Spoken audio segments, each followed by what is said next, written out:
Welcome back after the break. और अब हम बात करेंगे मुल्की सियासत के ऊपर कि क्या कुछ हैपनिंग्स हो रही हैं। बहुत ही बड़ी बड़ी हैपनिंग्स हम देख रहे हैं होती हुई पंजाब में भी। और इसके अलावा अगर बात करें आज़ाद कश्मीर के हवाले से, तो आज़ाद कश्मीर कानून साज असम्बली के इंतखाबात करीब आते ही सियासी टेम्परेचर भी बढ़ने लगा है। एक तरफ अगर बात की जाए मुस्लिम लीग नून और पाकिस्तान पीपल्स पार्टी के हवाले से, तो एक दूसरे पर बद इंतज़ामी और सियासी मुदाखलत के इल्ज़ामात आयद करते हुए नजर आ रहे हैं। तो दूसरी जानिब पीपल्स पार्टी और जमीयत उलमा इस्लाम ने इंतखाबी इत्तेहाद का भी ऐलान करके सियासी मंजरनामे को मज़ीद इंटरेस्टिंग बना दिया है। अब सवाल ये पैदा होता है कि क्या ये सिर्फ इंतखाबी बयानबाजी है या फिर वाकई हुकूमती इत्तेहादी जमातों के दरमियान अब फासले बढ़ते हुए नज़र आएंगे। और इसके साथ हम बात करेंगे पेट्रोल की, क्योंकि आलमी मंडी में तो खाम तेल की कीमत तकरीबन 70 से $72 फी बैरल के दरमियान आ चुकी है, लेकिन पाकिस्तान में अवाम अब भी पेट्रोल की बुलंद कीमतें अदा कर रहे हैं। और फिर ऐसे में एक सवाल पैदा होता है कि ये इतनी ज़्यादा शिद्दत इख्तियार क्यों कर गया है जब आलमी सतह पर तेल सस्ता हो रहा है। क्योंकि पहले तो ये दावे हमें नज़र आते थे कि आलमी मंडी में तेल ज़्यादा है, इसलिए यहाँ पर भी कीमतें ज़्यादा हैं। अब जब कम हो रहा है तो उस लिहाज से कम क्यों नहीं हो रहा, एक बहुत बड़ा सवाल है। और इसी पर जो है वो आज हम बात करेंगे। बिल्कुल ऐसी इसी बात करने के लिए डॉक्टर जुल्फ़िकार अली भट्टी साहब हमारे साथ मौजूद है। पाकिस्तान मुस्लिम नून से आपका ताल्लुक है, आप मेंबर कौमी असम्बली है, इसके साथ साथ पार्लिमानी सेक्रेटरी है कॉमर्स के। Sir thank you so much for joining us. सबसे पहले तो सर आज़ाद कश्मीर के इलेक्शंस के हवाले से बताइएगा, वहाँ पे टिकट्स इस वक्त दिए जा रहे हैं, कुछ नून लीग ने जारी किए, कुछ पीपल्स पार्टी ने जारी किए, लेकिन एक शिद्दत भी नज़र आ रही है इस दफ़ा पाकिस्तान पीपल्स पार्टी में और नून लीग में। और आज़ाद कश्मीर के मामलात को लेकर भी पिछले दिनों बिलावल भुट्टो जरदारी साहब ने एक बड़ी धुआंधार तकरीर की थी कौमी असम्बली में, जहाँ पे उन्होंने वज़ीर दिफा को आड़े हाथों में लिया था। सो इस वक्त जो ये आपकी कुर्बतें थी वो अब थोड़ा सा तलखी में बढ़ रही हैं, इसको आप किस तरह से देख रहे हैं? देखिए, मैं पहले आपको ये क्लियर करता चलूं कि पाकिस्तान पीपल्स पार्टी और पाकिस्तान मुस्लिम लीग नून, हमारी जमात यानी पाकिस्तान मुस्लिम लीग नून और पाकिस्तान पीपल्स पार्टी एक जमात नहीं है। ना हमारा एक ये तो सर क्लियर है हमें। नहीं नहीं, देखें, नहीं, मैं उसी साइड पे आ रहा हूँ ना। ना हमारा इंतखाबी निशान एक है, ना हमारा मंशूर एक है। देखिए, अब मसला पैदा हुआ कि हम आपस में इत्तेहादी जरूर है, और इत्तेहादी भी इसलिए है कि देखिए, हमने एक मिनिमम एजेंडा जो है वो पाकिस्तान का, मईशत का और पाकिस्तानी अवाम का आपस में साइन किया है, जिसको आप यही कह रहे हैं कि मिसाक जमहूरियत हमने साइन किया हुआ कि उसके तहत हम आपस में इत्तेहादी भी हैं और आपस में हम असेंबली में कोऑपरेट भी करते हैं, लेजिस्लेशन में भी कोऑपरेट करते हैं और अपने आगे काम को भी चलाते हैं। अब रहे मफाद अपने, देखें, ये जो जब इंतखाबी अमल होगा तो हर जमात की अपनी कोशिश होती है कि वो, जैसे गिलगित बल्तिस्तान में हुआ है, कल जनरल इलेक्शंस हैं थे या होंगे, अभी कश्मीर में इलेक्शन हो रहे हैं। हर जमात ने, हर जमात के सरबराह ने, हर जमात की अपनी एक स्ट्रेटजी है। उन्होंने अपने लोगों को टिकट देने, हमने अपने लोगों को देने। किसी जगह पे हमारा इत्तेहाद भी हो सकता है किसी सीट पे, लेकिन वो इंडिविजुअल है। अब ये चीजें जो है, जब जब अक्सरियत आ जाएगी, किसी जमात की आ जाए, जैसे गिलगित बल्तिस्तान में पीपल्स पार्टी की अक्सरियत आई तो हमने उनको वेलकम कहा और उन्हें हुकूमत बनाने की दावत दी। इसी तरीके से यहाँ पे कौमी असम्बली में हमारी अक्सरियत थी तो पीपल्स पार्टी ने हमें दावत दी कि आप बना लें, हमने उनके साथ मिलकर यहाँ पे हुकूमत बना ली। कश्मीर में कल जो नतायज आएंगे वो कश्मीर के हवाले से, कश्मीर में जिस जमात की अक्सरियत होगी उनको वेलकम किया जाएगा कि यही मिसाक जमहूरियत है कि वहाँ वो अपनी जमात बनाएं, और अगर उनको ज़रूरत है कि वो हम उनके वहाँ इत्तेहादी बने तो हम ज़रूर बनेंगे। जैसे कि गिलगित बल्तिस्तान में हमने अपनी वहाँ पे अपना दिया है, डिप्टी स्पीकर दिया, या हमने उनके साथ इत्तेहाद किया है। लिहाजा ये परेशानी होने की ज़रूरत नहीं है। बाकी रहे कि नुक्ता नज़र, देखिए, बिलावल साहब का अपना नुक्ता नज़र है, हमारी जमात का अपना नुक्ता नज़र है। वहाँ पे धुआंधार तकरीरें असेंबली में जो होती हैं, हम भी असेंबली में थे, ये होती रहनी है। यही एक जमहूरियत है, यही एक हुस्न है कि आप एक दूसरे की किसी चीज़ पे भी तनकीद करें, लेकिन मुल्क के लिए इकट्ठे बैठे। देखिए, हमने तो पीटीआई का, आपको पता है, शहबाज शरीफ साहब ने वहाँ जब वो इमरान खान साहब वजीर आजम थे और लीडर ऑफ द अपोजिशन थे शहबाज शरीफ साहब, तो उन्होंने उस वक्त भी उनको दावत दी थी कि आप जो है हमारे साथ मिसाक करें, किसका, ये इकानमी का, तो उस वक्त तो उन्होंने नहीं किया। फिर जब वो हम हुकूमत में आए तो फिर हमने उनको दावत दी कि आप हमारे साथ कोऑपरेट करें। तो ये मुल्क के लिए हमने काम करना है, हमने अपने सिस्टम को आगे चलाना है। अगर हम इन छोटी छोटी चीजों में बैठे रहे कि उसने ये कहा, उसने ये कहा, देखिए ये तो आपके भाई होते हैं, आपके बहन भाई हैं, सगे भाई हैं, उनका भी बाज़ औक़ात अपना नुक्ता नजर अपना होता है। ऐसा ही है। तो इसमें मेरे ख्याल में आपको परेशान होने की जरूरत नहीं, लेकिन जो कि मीडिया पे खबर चलानी होती है तो ये अच्छी बात है। आप बिल्कुल सर। अगर अच्छा खबर सर, इसमें और तो बहुत बिल्कुल ठीक है, होती रहती है इस तरह के अल्फाज, इस तरह के जुमले जब भी इलेक्शंस आते हैं, हमने देखा है। लेकिन सर अब पीपल्स पार्टी और जो जमीयत उलमा इस्लाम है, उनका इत्तेहाद आप किस तरह से देख रहे हैं, इंतखाबी इत्तेहाद?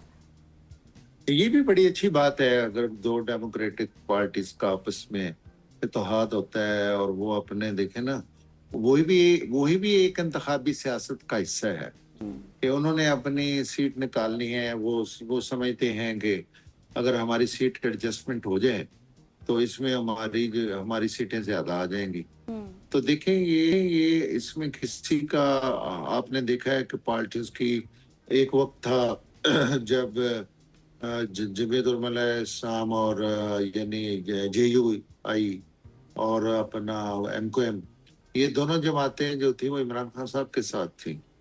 और जब 2022 में ये जो है जमातों ने फिर अदम एतमाद में हिस्सा लिया और फिर ये नून लीग के साथ आ गए, फिर वक्त पलटा और वो दोबारा ये जमातों का आपस में यूनाइट होना, जमातों का आपस में मुखालफत करना, ये सारा का सारा एक इंतखाबी अमल का एक हिस्सा है। इसमें कोई हर जमात ने वही फैसला करना होता है जिसमें उसको वो सूट करता है कि उसको कहाँ पे फायदा होता तो है, सर कहाँ इसमें पे इसमें वो एक वैसे एक सवाल पैदा हुआ, वो जो खान साहब कहा करते थे कि पीपल्स पार्टी और नून लीग के दरमियान एक नूरा कुश्ती का माहौल होता है, ये आपस में इनका गठजोड़ भी होता है, सिर्फ ये आवाम को दिखाने के लिए बस हर 2 3 4 5 महीने बाद इस तरह करते रहते हैं। सो उस तासुर को भी देखें ज़ाहिर तो नहीं इमरान किया खान जा साहब, सकता। देखें ना हमारे लिए जी जी ठीक ठाक।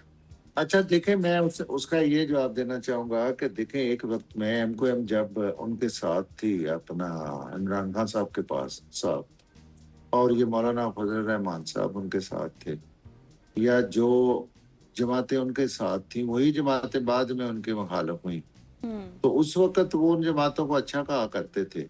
जब वो उनके साथ अलहदा हो गई तो वो कहते हैं कि ये जमातें आपस में क्यों यूनाइट कर गई। ये ऐसा बात नहीं है, ये तो एक अपनी आपकी स्ट्रगल है, आपका एक कन्विंसिंग है, आपका एक नेगोशिएशन है, और वो उसमें आप जैसे अपनी दो जमात आपस में इत्तेहाद करती हैं फिर वो उसमें आप एक रिजल्ट लेती हैं। हम्म। हर एक का अपना अपना एक सिलसिला है कि वो कहाँ पे जमातें आपस में इत्तेहाद करती हैं, कहाँ पे वो आपस में मुखालफत करती हैं। देखिए उनकी सर्वाइवल ही इसी में होती है। ये पॉलिटिकल पार्टीज का एक तरीकाकार होता है, इसको इतना नहीं महसूस करना चाहिए, ये एक अमल है, सियासी अमल, और ये जारी रहना। अच्छा जुल्फ़िकार साहब, अब थोड़ा सा आगे बढ़ते हैं। मुझे पेट्रोल की कीमतों के हवाले से बताएं कि उसकी क्या सूरत हाल है, कोई कम होंगी या फिर आवाम इसी तरह से परेशान रहेगी? बिल्कुल कम होंगी जी। देखें प्राइम साहब ने जब ये देखें, आपको पता है कि आम तौर पे जो एक आपका स्टॉक होता है, अगर आप टेक्निकली देखें ना, वो 15 डेज का स्टॉक होता है। तो ये इसके जो चेंजेस आएंगे वो वीकली नहीं आएंगे। एक वीक पहले 74 रुपीज जो है वो पेट्रोल की कीमत में प्राइम मिनिस्टर साहब ने कमी की और आपको पता है 299 पे आया। उसके बाद दूसरा, आप आवाम की ये तो आवाम देखती है आप टीवी पे कि ये जो खाम तेल है या जो आप इंटरनेशनल मार्केट में तेल जो है वो इतना कम हो गया है, अच्छी बात है। अब देखे ना, वहां से उसको ट्रांसपोर्ट करते, उसको स्टोर करते, उसको वहां आप जहाज जो ऐसा तो नहीं होना कि रात 12 बजे जो है वो इंटरनेशनल मार्केट में जो तेल है वो कम होगा और उसी वक्त जहाज जो है वो 2 घंटे में लैंड करके वो तेल ला के हर पेट्रोल पंप पे जो है आपका तेल पहुंच जाए और उसके रेट कम हो जाए। ये एक प्रोसेस है और ये प्रोसेस 15 डेज का है कम से कम। सर ये पिछले वीक कता कलामी माजरत मुझे देखें, मुझे quickly थोड़ा सा बताइएगा कि जब मुझे 28 थोड़ा सा वजाहत करने दें। नहीं थोड़ा वो सा। जब 28 दिन का जखीरा हमारे पास मौजूद था उस वक्त तो हमने इस प्रोसेस को फॉलो नहीं किया नहीं, था, देखें, एकदम महंगा अभी कर दिया था। पाकिस्तान के पास 15 डेज का है। मैं अर्ज करूँ। हाँ। अच्छा देखें, अभी एक वीक में काम हुई है, एक वीक में उनको बरकरार रखा गया है। और ये जो आपका फ्राइडे आया है, आप बेशक इसको मार्क कर लें।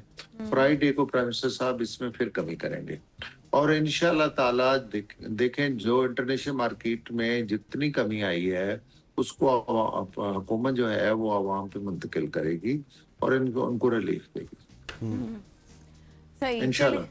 चले सर, जो आपने बात की है हमें उम्मीद भी है और इस उम्मीद बात पर ठीक है। आप मुझे अगले फ्राइडे को आप मुझे बेशक लाइवली नहीं सर, हम अगले फ्राइडे को नहीं मंडे को लेने की कोशिश करेंगे ताकि हम मंडे देखेंगे तो फिर कि मंडे को पता चल जाएगा ना कि जो हाँ, मैंने अब बात की है उसमें फर्क है या कमी है। चलिए सर, ये अब आपने ऑन रिकॉर्ड बता दिया। अब हमने मंडे या फ्राइडे को आपको लाजमी लेना। Thank you so much. काम होगी जुल्फिकार साहब बल्कि हमारे मैंने तो जो मेरे दोस्त पेट्रोल पंप वाले हैं मैं सबको कहा था, मैंने कहा आपके रेट और कम होने वाले हैं। चले, थैंक यू सो अपना मच। स्टॉक भी कम जुल्फिकार कर अली लें। भट्टी साहब हमारे साथ मौजूद थे, इन डिस्कशन कर रहे थे इस सारी सूरत हाल पर। अब आगे बढ़ते हैं और बात करते हैं, बहुत इंपॉर्टेंट इशू है तेजाब गर्दी के हवाले से। इससे पहले भी केसेस हमने आपके सामने रखे और पूरी दुनिया ने देखा, पूरे पाकिस्तान ने देखा जो कुछ हुआ। अब तेजाब गर्दी के वाकयात में ना अब इजाफा आता जा रहा है और ये अफसोसनाक वाकया पेश आया है कराची के इलाके कुरंगी के थाना जमान टाउन की हदूद में, जहां खातून पर तेजाब गर्दी का वाकया पेश आया, जिसका मुकदमा दर्ज तो कर लिया है, लेकिन तफसीलात के मुताबिक मुकदमा इंदराज के बाद पुलिस ने मुलजिम की गिरफ्तारी के लिए कार्रवाई शुरू कर दी है। मुतासरा खातून की अगर बात की जाए तो मुद्दइया किरण हान ने पुलिस को बयान दिया है कि वो Korangi crossing Bhittai colony sector B में कायम इमारत के फ्लैट में बच्चों के हमरा रिहाइश पजीर और पॉलर का काम करती हैं।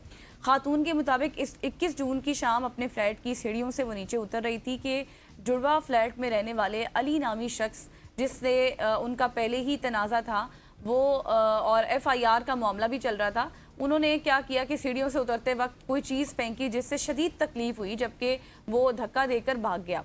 खातून के मुताबिक धक्का लगने से वो गिरी, जिसकी वजह से जिस्म पर चोटें भी आई। उसके बाद वो तिबी इमदाद के लिए जिन्ना अस्पताल पहुंची, जहां डॉक्टर्स ने उन्हें सिविल अस्पताल रेफर कर दिया और अब वो वहां पर जेर इलाज हैं। मुद्दइया के मुताबिक अली नामी शख्स ने मुझसे उतरते हुए लाते मारकर धक्के दिए और जिस्म पर तेजाब फेंककर कमर और दोनों टांगों को तेजाब से जलाने की कोशिश की। इसी मौजू पर हम बात करेंगे कि क्या वजह है, लोगों में बर्दाश्त भी खत्म हो गई है और इस तरह के कदम वो उठा रहे हैं।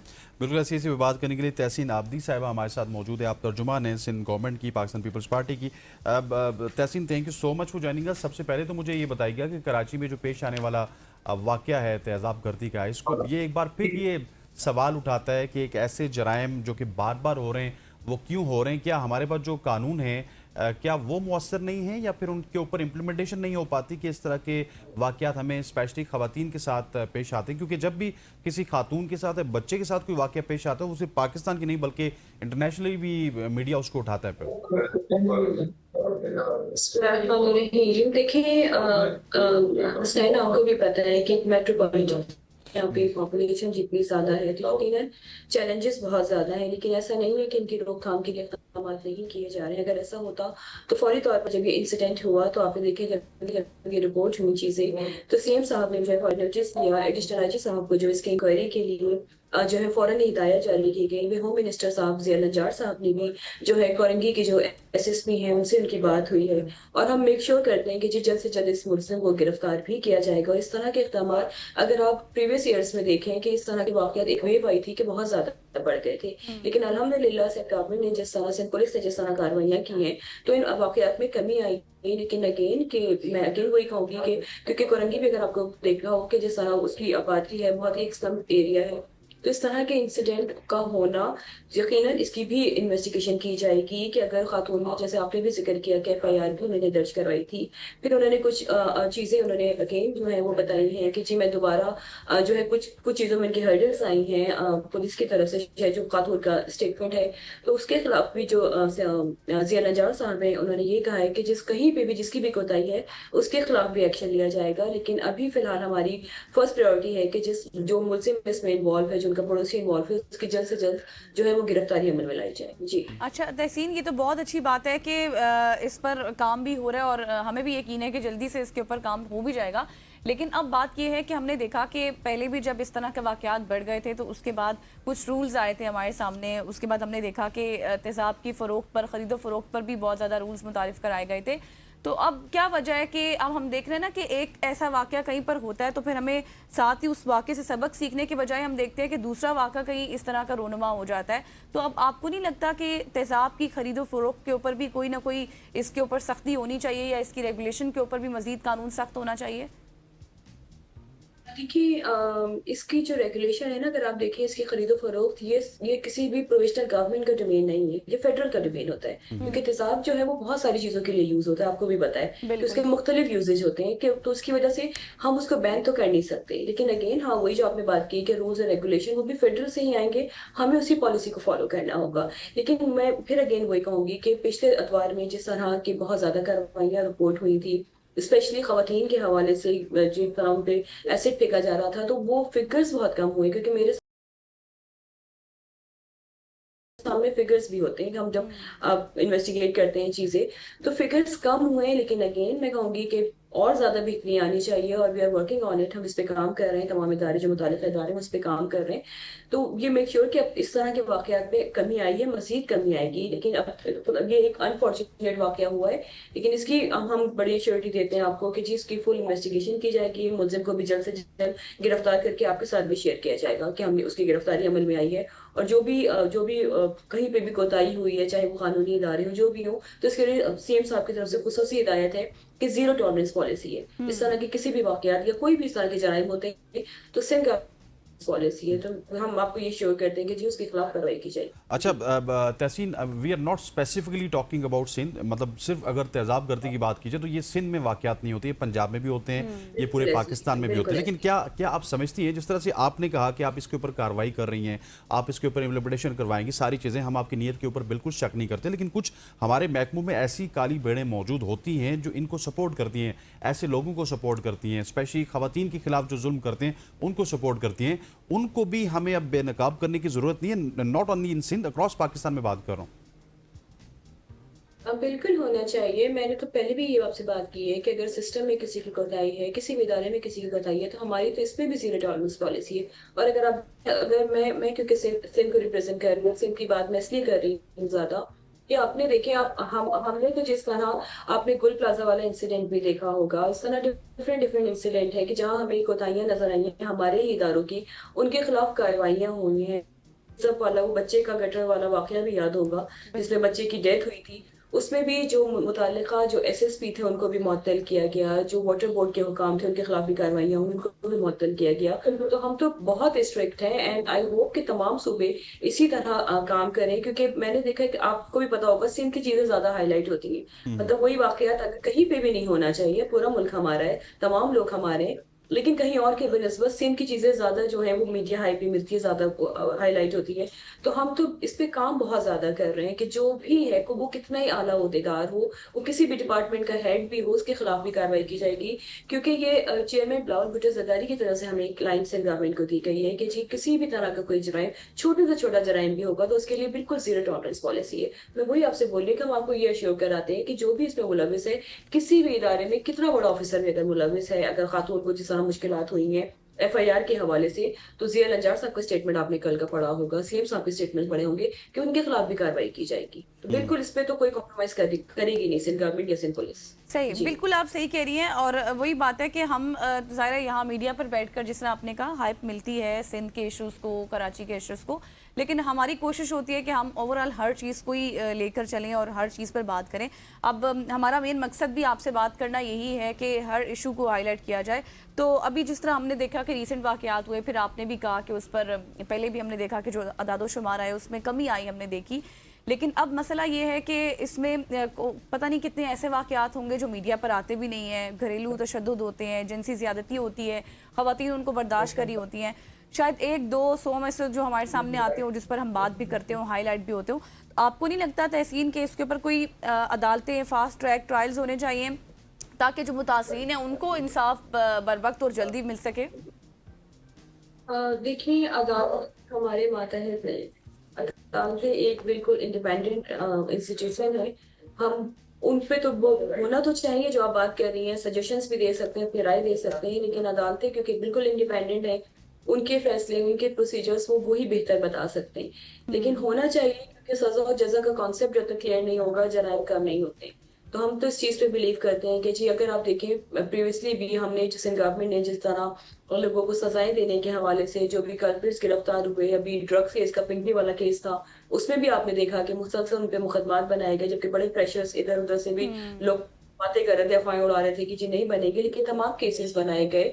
खवातीन के साथ जो डोमेस्टिक वायलेंस हो या जिस तरह की वायलेंस, आपको पता होगा कि हमारी ही पार्टी की एक MN है शर्मिला फारूकी साहिबा, उन्होंने भी फेडरल में नेशनल असेंबली में एक बिल पास किया है कि नॉट ओनली कि आप किसी अपने मुलाजिम के साथ जो है वो डोमेस्टिक वायलेंस हो, इवन कि आप अगर अपने पेरेंट्स के साथ भी करते हैं, अपनी बहन के साथ, अपने मतलब अपने अपने क्लोज रिलेशन के साथ भी किसी भी तरह का जो है वायलेंस होता है, तो उसके अगेंस्ट भी केस बनेगा, उसके अगेंस्ट भी सजाएं हैं।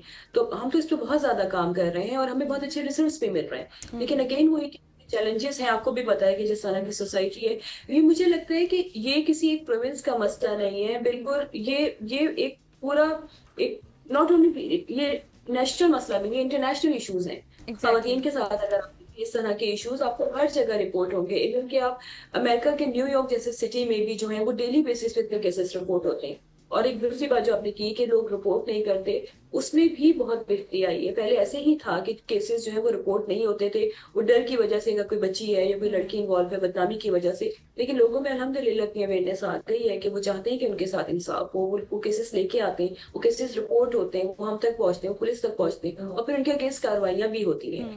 लेकिन अनफॉर्चुनेट एक सोसाइटी का जी। अच्छा जी। तहसीन, मुझे आप ये बता सकती हैं कि पिछले दिनों हमने देखा था जिस तरह से पंजाब में बसंत हुई थी, तो उसमें एक पतंग थी, पतंग के ऊपर भी क्यूआर कोड था, एक पिन्ना था उसके ऊपर भी क्यूआर कोड था। तो उससे ना एकदम मैच हो जाता था कि किस दुकान से निकला है, किस यूज़र का ये क्यूआर कोड है।